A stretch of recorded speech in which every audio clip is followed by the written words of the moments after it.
Assalamualaikum warahmatullahi wabarakatuh.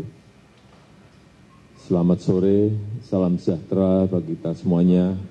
Om Swastiastu, Namo Buddhaya, salam kebajikan. Bangsa dan setanah air,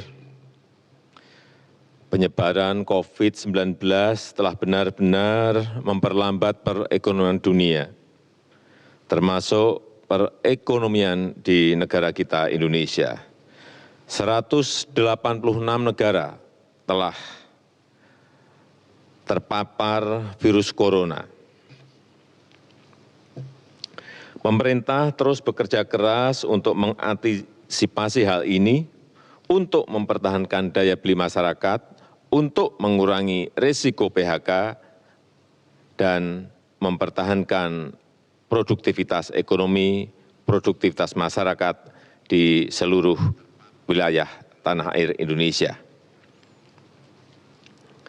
Pada kesempatan ini, saya hanya akan berfokus pada kebijakan bantuan-bantuan yang disediakan oleh pemerintah, langsung kepada masyarakat untuk mempertahankan daya beli masyarakat. Pertama, saya telah perintahkan kepada semua menteri, gubernur, bupati, dan wali kota agar memangkas rencana belanja yang tidak prioritas di APBN maupun di APBD.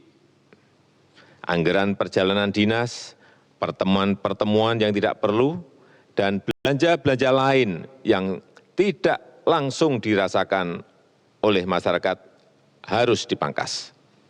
Kedua, kementerian dan lembaga di pusat, serta juga pemerintah daerah, provinsi, kabupaten, dan kota harus melakukan refocusing kegiatan dan melakukan realokasi anggaran untuk mempercepat penanganan COVID-19, baik yang terkait dengan isu-isu kesehatan maupun yang terkait dengan isu-isu ekonomi.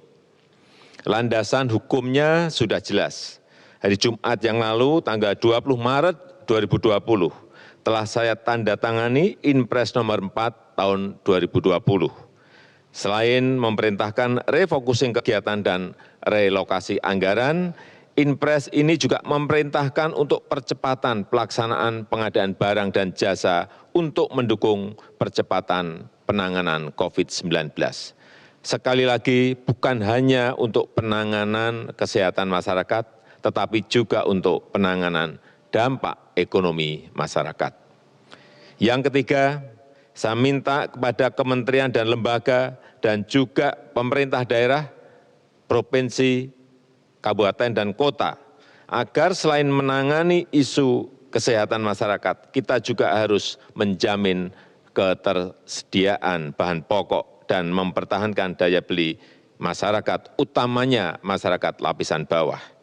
Kita harus membantu para buruh, membantu para pekerja harian, membantu para petani, membantu para nelayan, membantu para pelaku usaha mikro dan kecil, agar daya belinya tetap terjaga, agar terus beraktivitas dan berproduksi. Keempat, saya telah perintahkan agar program padat karya tunai, sekali lagi program padat karya tunai harus diperbanyak, harus dilipat gandakan dengan tetap mengikuti protokol kesehatan untuk pencegahan dan penularan COVID-19, yaitu dalam bekerja harus menjaga jarak yang aman.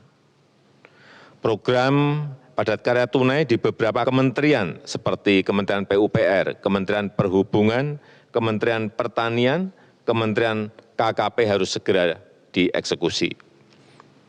Dana desa dan program-program pemerintah daerah, provinsi, kabupaten, dan kota juga harus mengutamakan cara-cara padat karya.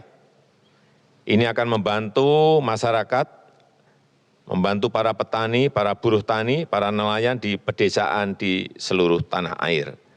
Sekali lagi, dengan tetap mengikuti protokol kesehatan, yaitu dalam bekerja harus menjaga jarak yang aman. Kelima, kepada penerima kartu sembako. Pemerintah memberikan tambahan sebesar 50.000 per keluarga penerima, sehingga menjadi 200.000 per keluarga penerima yang akan diberikan selama 6 bulan. Anggaran yang dialokasikan adalah sebesar 4,56 triliun rupiah. Yang keenam, kepada calon penerima kartu prakerja, pemerintah akan mempercepat implementasi kartu prakerja, sekaligus untuk mengantisipasi para pekerja yang terkena PHK, para pekerja harian yang kehilangan penghasilan, para pengusaha mikro yang kehilangan pasar dan omset, agar dapat meningkatkan kompetensi dan kualitas SDM-nya.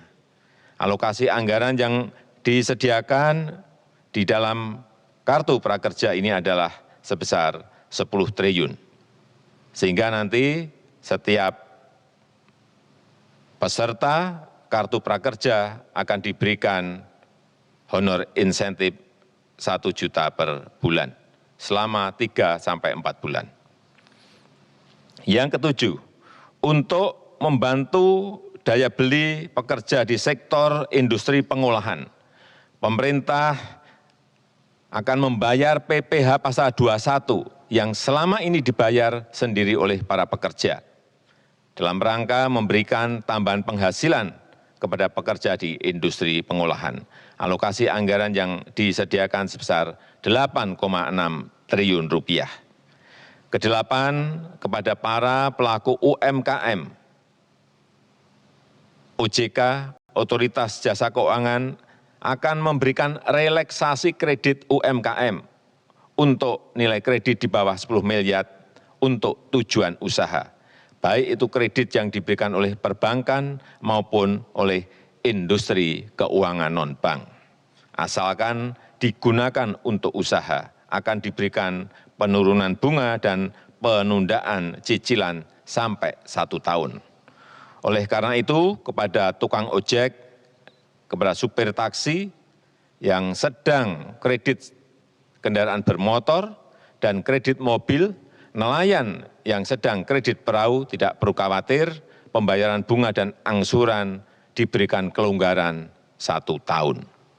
Dan pihak perbankan maupun industri keuangan non-bank dilarang mengejar-ngejar angsuran, apalagi menggunakan jasa penagihan atau debt collector. Itu dilarang, dan saya minta kepolisian mencatat hal ini. Kesembilan, kepada masyarakat berpenghasilan rendah yang sedang melakukan kredit kepemilikan rumah bersubsidi, pemerintah juga memberikan 2 stimulus, yaitu pemerintah memberikan subsidi selisih bunga selama 10 tahun. Jika bunga di atas 5%, maka selisih besaran bunganya akan dibayar pemerintah.